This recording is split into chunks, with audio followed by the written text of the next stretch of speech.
This young girl, I met her the other day, and she was at college, and I said, "Oh, what do you want to do?" And she goes, "Oh, I want to be a vet." I said, "Why do you want to be a vet?" She goes, "So a machine can't take my job." I was like,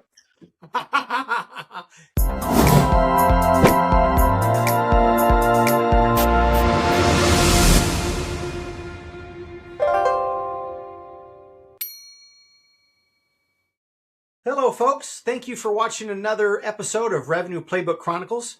I'm your host, Gene Lidle, and I have a special guest today, David Bonthrone. He is a seasoned marketing veteran, over 30 years. He currently works as a consultant where he advises firms on how to grow instead of taking on a new CRO, CEO, or CMO for $250,000 a year, to where you can hire him as a fractional CMO, and he will build a whole new business and pipeline for you, and he will deliver better results for your investment. David, welcome. Excited to see you. Where are you calling from today? Hello, Gene. Yes, I'm calling from New York City. I'm downtown, just about 3/4 of a mile from the old World Trade Center. Oh, wow. Crazy. Very Yeah. nice. Have you been there this entire time? I've lived here since 2001. Yes. My Oh, wife and I okay. bought an apartment here. We've raised our children here. And yeah, we bought an apartment. It's been good to us. And yeah, look forward to So, telling you a little bit more. so I sense an accent. Where's that from? How perceptive of you. Well, it really depends who's playing. Because I was born in London, actually, and as a child, I was fortunate enough to live all around the world because of my father's job. And then when I finished my degree, I worked in London for a little bit, decided I didn't like it very much. So I went to Australia and I spent 11 years there. I changed the job I was in. So I was a banker in London. And despite the fact I like making more money than my friends, I couldn't see a future in that business. Getting to work in London when it was dark, leaving when it was dark, Right. and I just looked at some of the people around me. I was like, I don't want to be that person.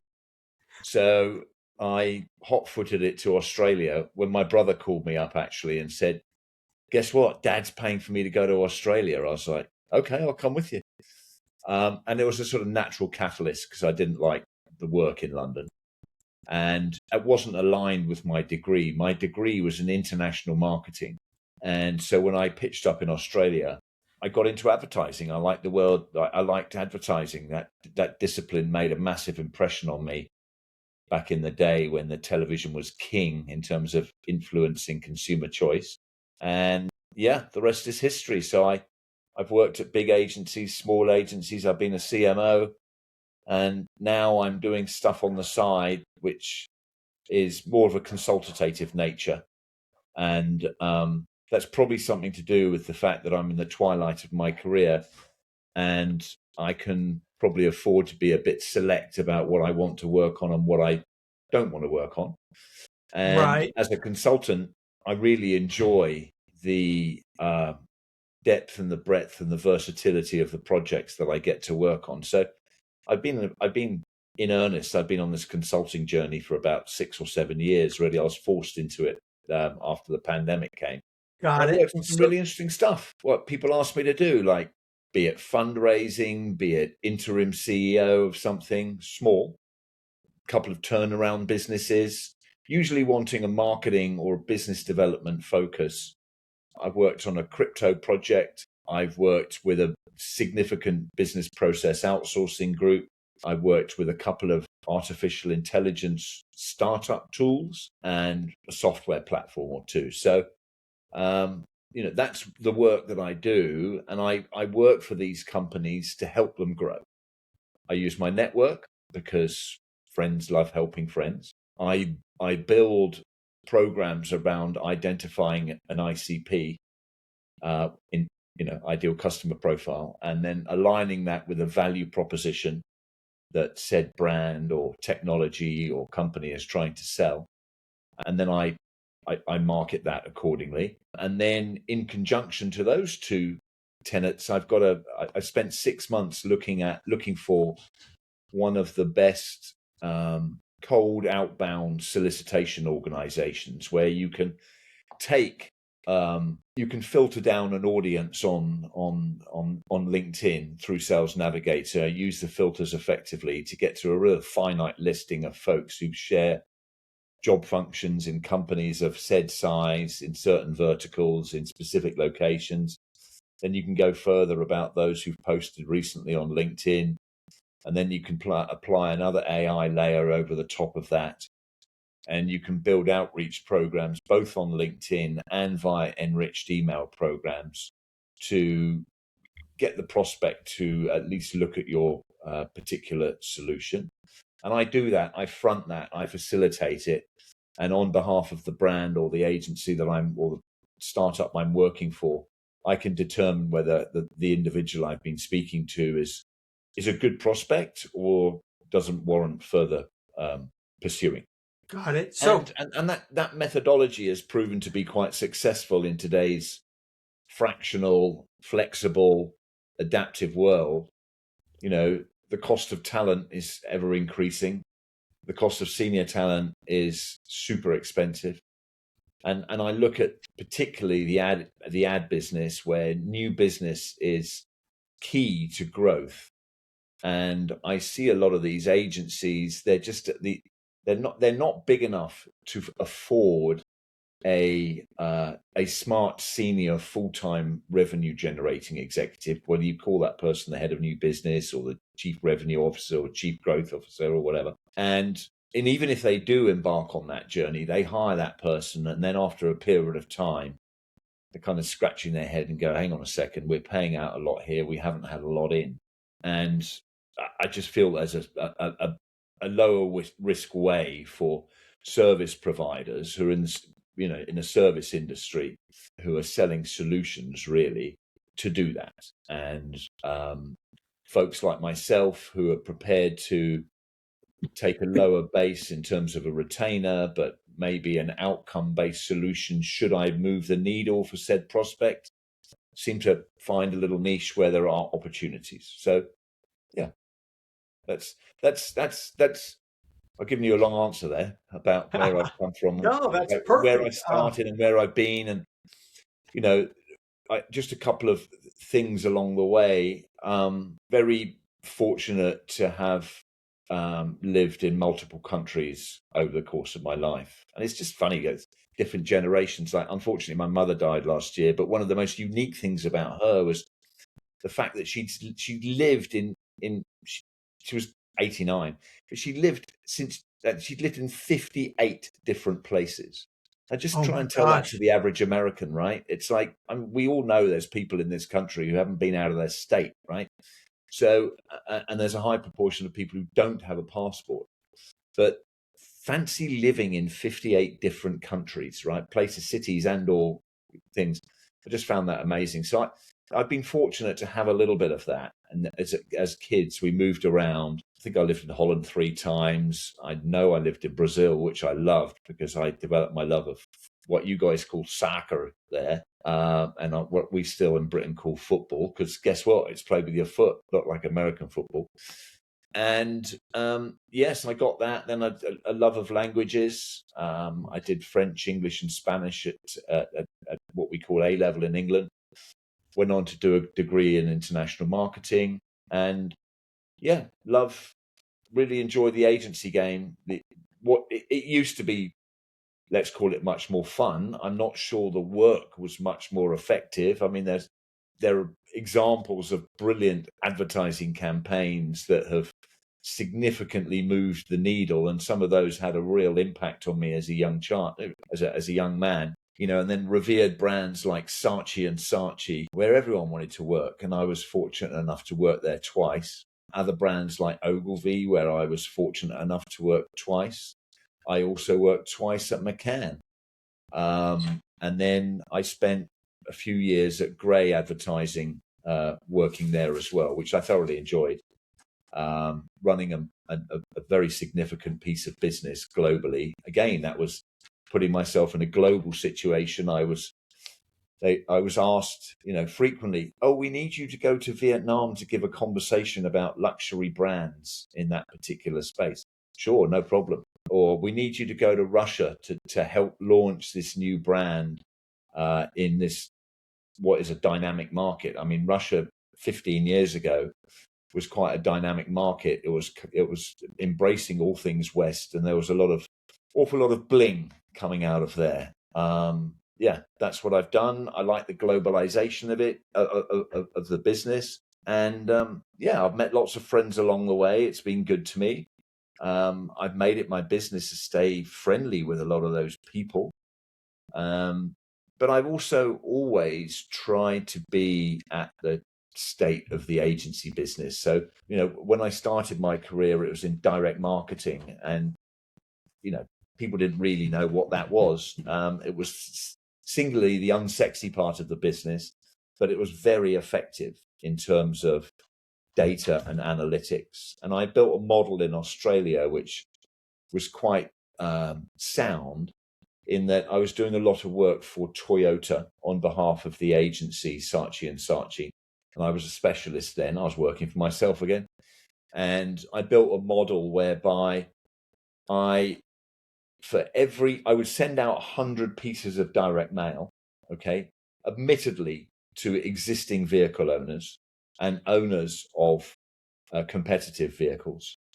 And from those 100 direct mail pieces, I would get 25 test drives, okay, within the course of a month. And from there, I would sell, or those 25 test drives would convert to between 4 and 5 new vehicle sales. In the most simplistic way, I would go, okay, I send out 100 mail pieces, call them $3 a pop. That's $300. And so for the cost of $300, I'm selling you 5 cars. Not bad when the average advertising allowable on a vehicle back then in Australia was about $1,000. So what's always fascinated me is the ROI on the medium that you're using in the agency world. I get it. Creativity is important because it taps into consumers' needs, wants, and emotions. But that combined with an offer and the targeting was really very interesting. And now in today's digital world, whereby any brand can look at what I've clicked on on my laptop, and then like 5 minutes later, I'm looking through my Facebook feed, and it's like, wow, there's an ad for a golf bag because you were just looking at a golf site on your right on your laptop. So it's compelling. I mean, technology's played a huge part in this development of humankind over the last 15 years. Think about the impact of the phone, and like I look at my children and I'm like, their default is first thing to the phone for everything. Back in the day, we didn't even have a phone. It's like I used to rely on maybe one or two news channel. There was the perception it was the BBC, right, in Britain, and that was regarded as impartial because it didn't take ads. Whereas you had the ITV, the independent television company, which was perceived to be heavily partial because they ran advertisements. And really that was like how the media was like determined, and how your opinions were formed. Well, I think it's really interesting, having come from European education via Australia to the United States.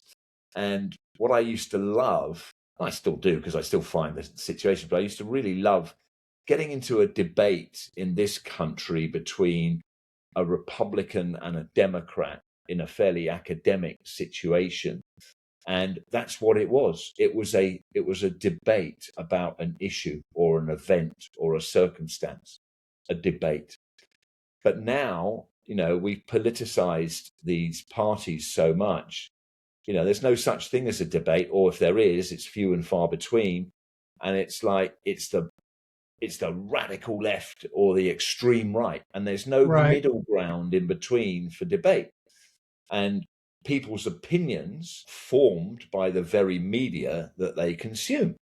So then what does the intelligent person do? They go and do an analysis of the media and find out which one is, least biased. And that becomes increasingly hard when you've got stand-up media organizations like BBC in London now taking advertising. We've got a firewall on their website that you've got to pay to get the content. What does that mean? You have the US government sort of putting pressure on what has been perceived to be as one of the most valued and non-partisan media channels here in the United States, NPR. They're putting pressure on that by restricting budget, so they can't cover the media. And then of late, it's like, okay, where'd you get your information from? Because really, what is true? And even story publications like the New York Times, I mean, I read it, but I'm like, really? So yeah, we're interesting times. We're in interesting times. But that sort No of stuff doubt. didn't really affect me when I was young. It's now I'm older. I'm like looking at it going, hang on a second. And I'm also looking at it through the eyes of a parent on behalf of two young children. Nice. So you've done a plethora of traveling. You've worked for some huge organizations and you've worked for some smaller organizations. Taking a little bit trip back, where do you see yourself enjoying working better? Is it for those small corporations? Is it the large corporations where you can, which can you move the needle more? What do you enjoy, or has advertising changed much between the small organization or the large organization? You know what I mean? Or is it consistent? The bigger organizations in advertising, notably, we call them holding companies, they grew via acquisition of the smaller boutique groups, depending on who you're talking to. WPP, for example, Publicis and Omnicom, those three, and IPG is all that's now part of Omnicom. They've all grown through aggressive acquisition. And their methodology would be, right, okay, so we've got a client, we have a global arrangement with Johnson & Johnson, let's say, for example. And, Johnson & Johnson are asking you to service their business in Australia. And said company does not have the capabilities in Australia to do digital marketing. So how do they get it? Do they build it? Well, that takes forever. So they'll go and buy a business locally. Okay. And that's how these massive communication groups have been assembled, through acquisition.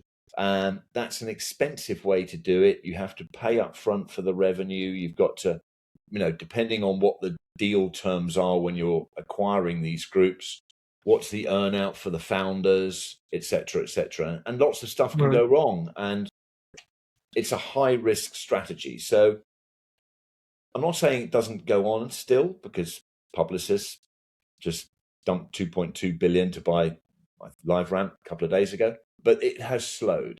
And what we're seeing in the whole agency world is much more the evolution of specialist shops, independent specialist shops. So back in the day, a lot of these agencies would try and do a lot of the work, a lot of everything, right? The answer was always yes.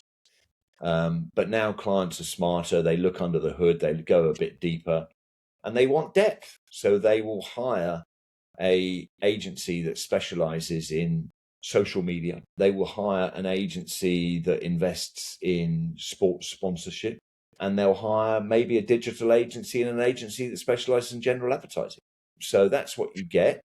There's also other factors in the business that have made it more competitive and to some extent less enjoyable. I mean, because before all the money men got involved in advertising, we're all creative people.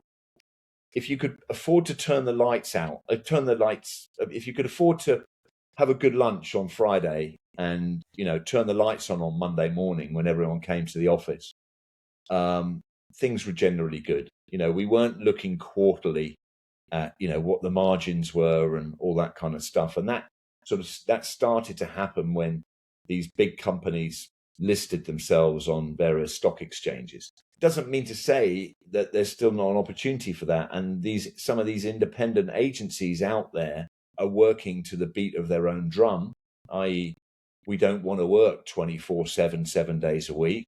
Right.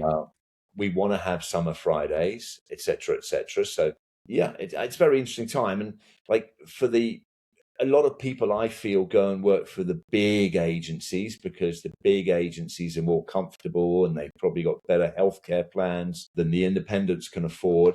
So there's a comfort for doing that. And I certainly knew that, when I needed that comfort factor in terms of like had two very young children, just started a mortgage, all that kind of stuff, the comfort of a big agency was indeed comforting. As I've gone through life, it's like I really enjoy the smaller stuff as well. And I've got a couple of ventures on at the minute. One in particular it's broken. The question is, how broken is it? Have we hit the bottom? And then there's an enormous turnaround opportunity. So, I'm working with an agency that was acquired by a private equity fund. They do really good work. They've just had some bad luck. And the bad luck has been manifested because they acquired a company that had maybe 20 people working here in the United States.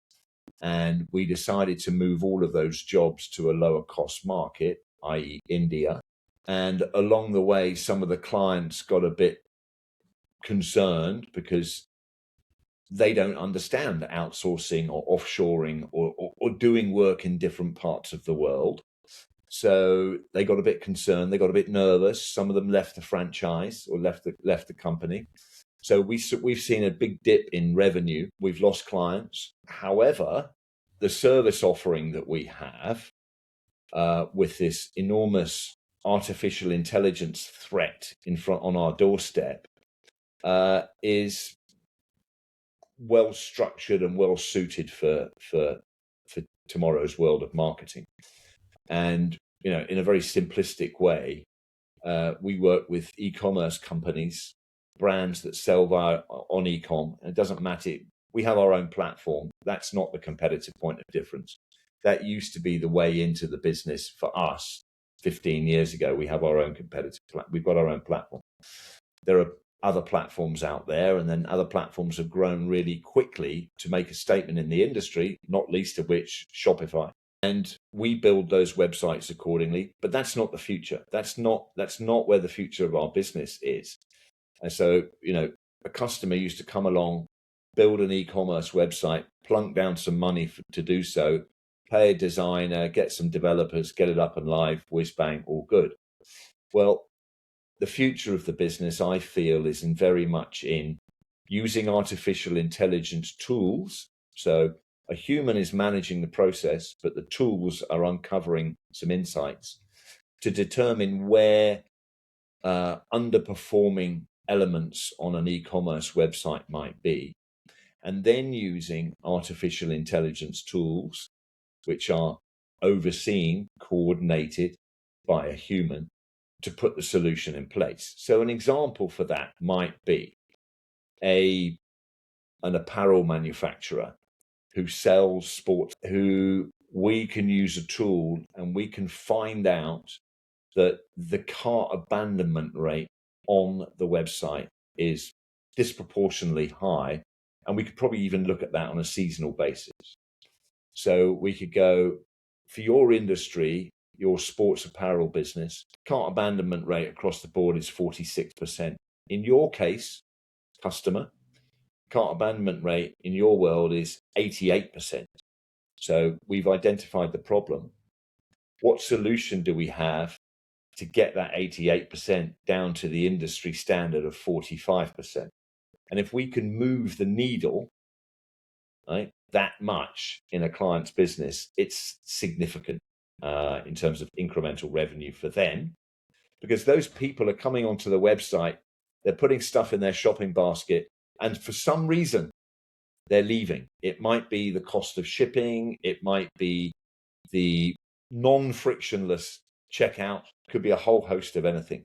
And it's like, for all the years I've had in this business, I've read so much research and so much data has come across my desk, depending on what brands I'm working on.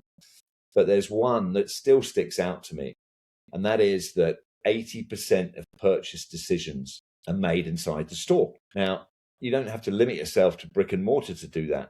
Those decisions are also made on websites when people are in your digital storefront. And there's a whole load of stuff you can do to get me back once I've left to reduce your cart abandonment rate. I'm just going back to that particular item. So it's interesting with the data and the analytics and the reporting, the technology. You could argue that creativity is probably it has less of an impact in influencing consumer behavior. Certainly still important, and particularly when you look at the amount of money that's spent by some of these delusional marketers on a 30-second TV spot for the Super Bowl. And you actually look at how many people they're hitting once for 30 seconds, and then just put yourself in the mind of the consumer who's looking at the ad. They're probably in party mode, right? They might be having a beer or two, so they're not looking at the ads, they're only watching the game, and the audience size actually isn't that significant when you compare it to other opportunities. I mean, it's a bone of contention of mine, the waste of money in the Super Bowl ad, where that money could be so much better spent elsewhere. And if you want to talk to me about media impressions and dollars, well, go and look at an English Premier League club and sponsor them, because the example this year in the Super Bowl, when 270 million people around the world watched the Super Bowl, well, earlier that day, there'd been a soccer match played between Manchester City and Liverpool, and 750 million people have watched that around the world. And the cost of running an ad at half time there, or doing some sports sponsorship association with any one of those teams, is a microcosm of the cost of a 30-second spot on the Super Bowl. But look, that's one of my pet peeves, and it's something I like debating with ad industry exec. Well, that makes a lot of sense. I had no idea. You just taught me something.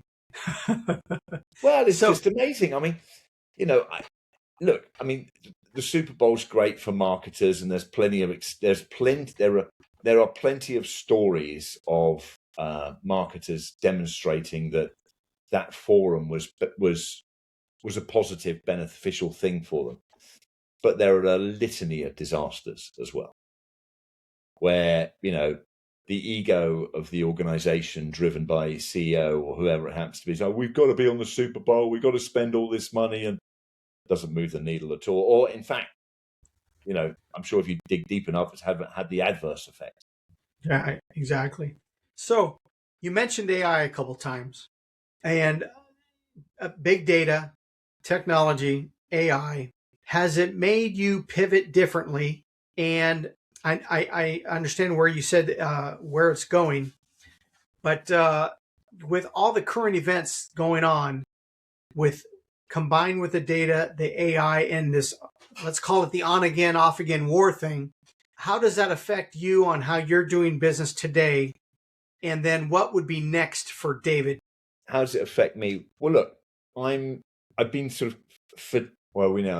for 14 years. 13 years ago was probably the first time I heard the word artificial intelligence. And I worked at a company, and they said they were becoming an AI company, and share price went up 15x overnight. It was like, wow, that's interesting. Wow. Sure went back down fast enough due to mismanagement by the CEO. But anyway, that's another story.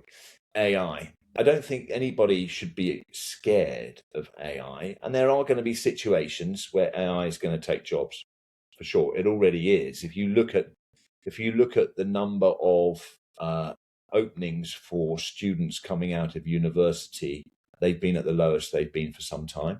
That's not just the recession, that's the impact of AI.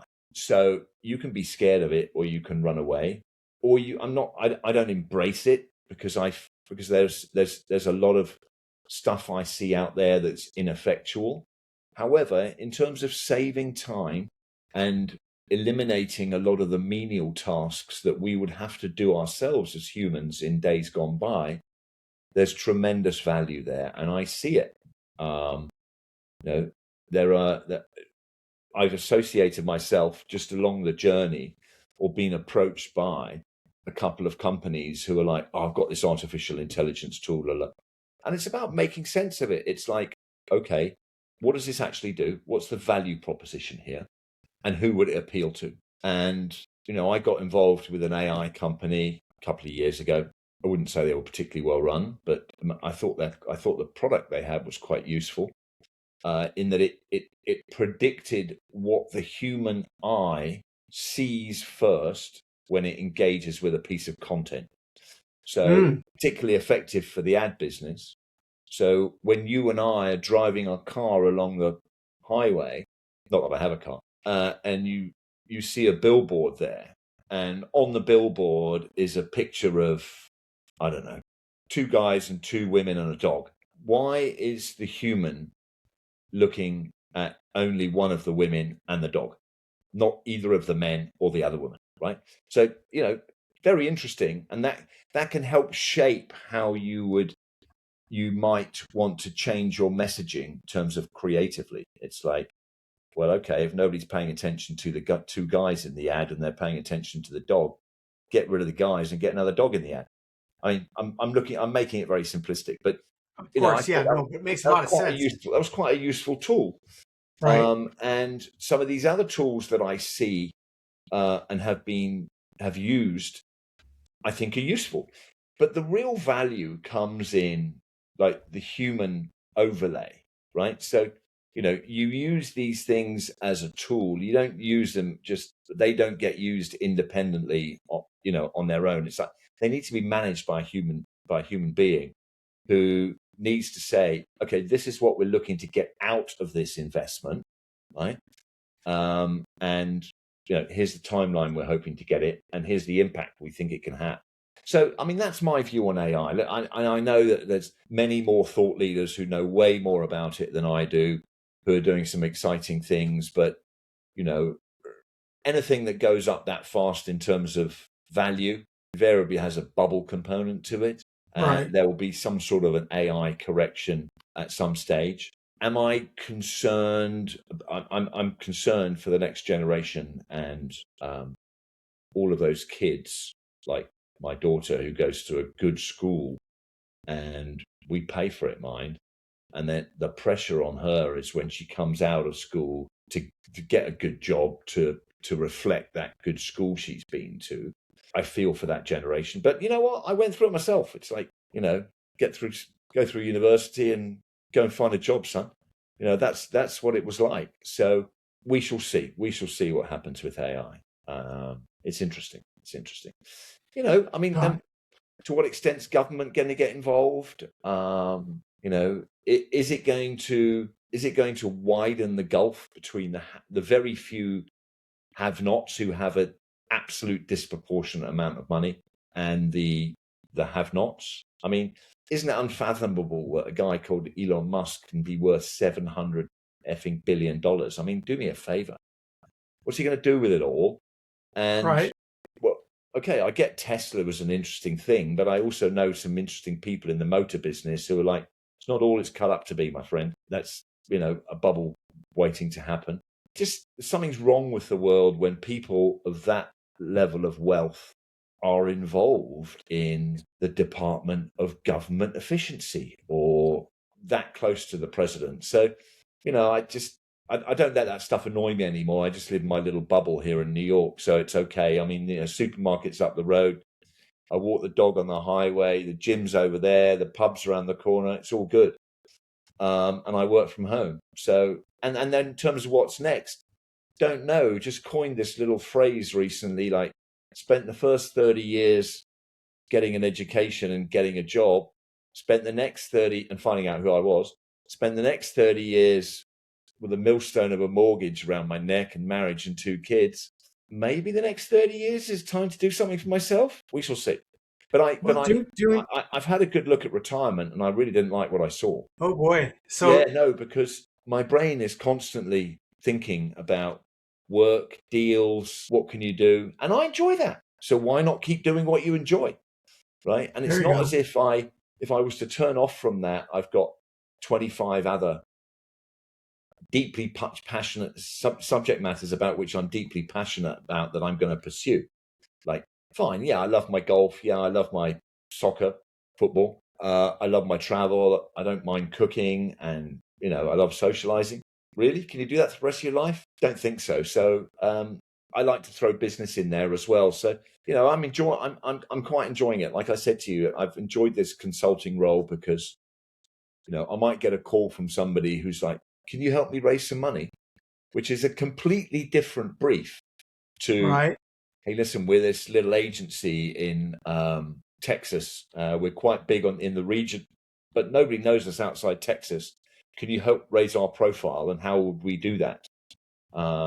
It's different assignment. Very nice. Now, let's say somebody was listening to our podcast and they forgot every single thing we said. And there was one point you wanted to drive through that if they forgot everything else, at least you got one message through to them. What would you want it to be, David? Well, I hope that they wouldn't forget everything, because clearly the shortcoming is on their end. They probably, unfortunately, they probably got dementia or something, right? But God forbid. Right.